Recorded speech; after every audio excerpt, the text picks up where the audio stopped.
L'achat du dernier iPhone n'est pas toujours intéressant en fonction de ses usages et de ses moyens.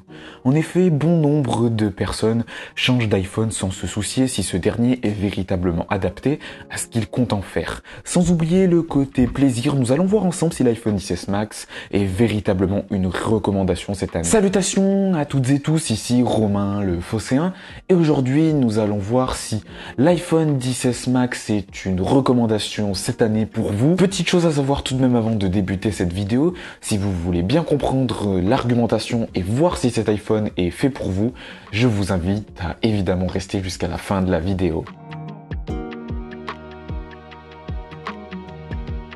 Avant de parler de l'expérience en termes de logiciel et de performance, il est important de faire un point sur le hardware. En effet, je pense qu'il y a des choses très intéressantes à relever avec cet iPhone XS Max d'un point de vue design. Déjà, il faut le dire, mais oui, cet iPhone XS Max n'a pas pris une ride en termes de conception.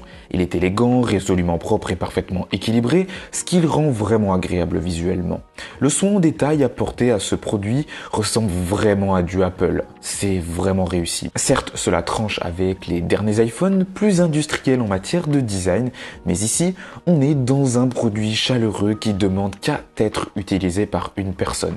C'est un iPhone qui accueille son utilisateur à bras ouverts. En parlant de design intemporel et de conception, une deuxième chose me vient en tête, l'écran de cet iPhone XS Max. Est-ce qu'il est parfait? Non.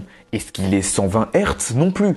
Ici, nous avons une dalle OLED lumineuse à 60 Hz. C'est une valeur sûre, un classique, rien de plus. Mais à l'utilisation, cet écran n'a pas pris une seule ride. Il assure de par son efficacité et son élégance. Tout est en plus véritablement réactif. Bref, pas grand chose à rajouter et ce que je retiens ici principalement, c'est la qualité de son design et même cette année. C'est ce qui permet d'ajouter de la valeur à cet iPhone. Rien que pour ça. Moi, je l'aime beaucoup ce produit. Maintenant, ce qui va faire que vous allez vous décider à passer à l'achat, c'est la qualité de l'expérience utilisateur. Le jugement de cette expérience va se dérouler en plusieurs points. Dans un premier temps, parlons de logiciel. Ici, nous avons la dernière version d'iOS qui, au passage, tourne vraiment bien. Aucune latence, aucun bug grossier, aucune véritable frustration à relever. C'est une force d'Apple par rapport à la concurrence. Même après plusieurs années, l'expérience logicielle est encore fiable. C'est un bon point à mettre en avant.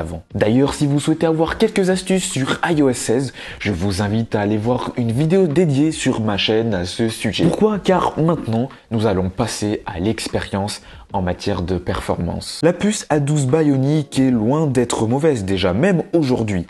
Selon mon expérience, je trouve qu'on est même sur une expérience qui assure une fluidité presque impeccable pour l'âge de l'appareil. Photos, jeux vidéo, multitâches, tout y passe. Maintenant, tout ça n'est pas sans défaut, je vous le dis.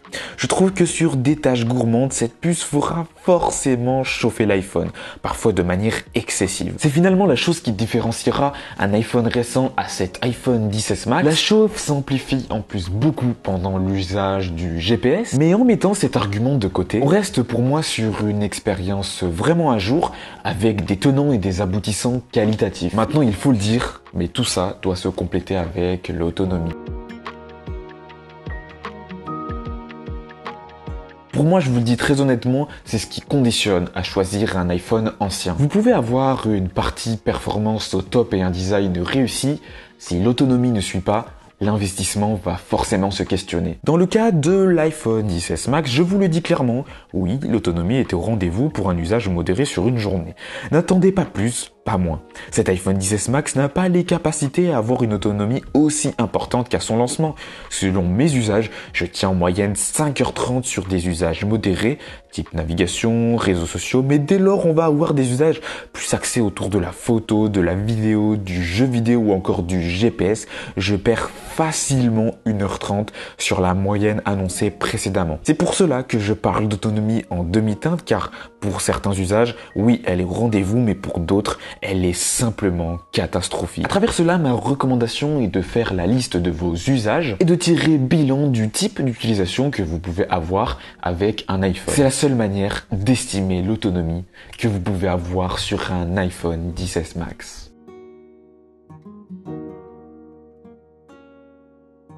Mais alors, est-ce que je peux vous recommander cette année l'achat de cet iPhone XS Max? Pour moi, en mettant en avant le spectre tarifaire, Oui, la proposition de valeur semble juste. Le design, les performances, la photo, la vidéo, le logiciel, tout reste très cohérent pour un iPhone aussi daté. Maintenant, nous sommes loin d'une expérience parfaite au vu de l'autonomie en demi-teinte. Même si cela reste dépendant de vos usages comme je l'ai expliqué précédemment, cela reste à prendre en compte dans votre argumentation.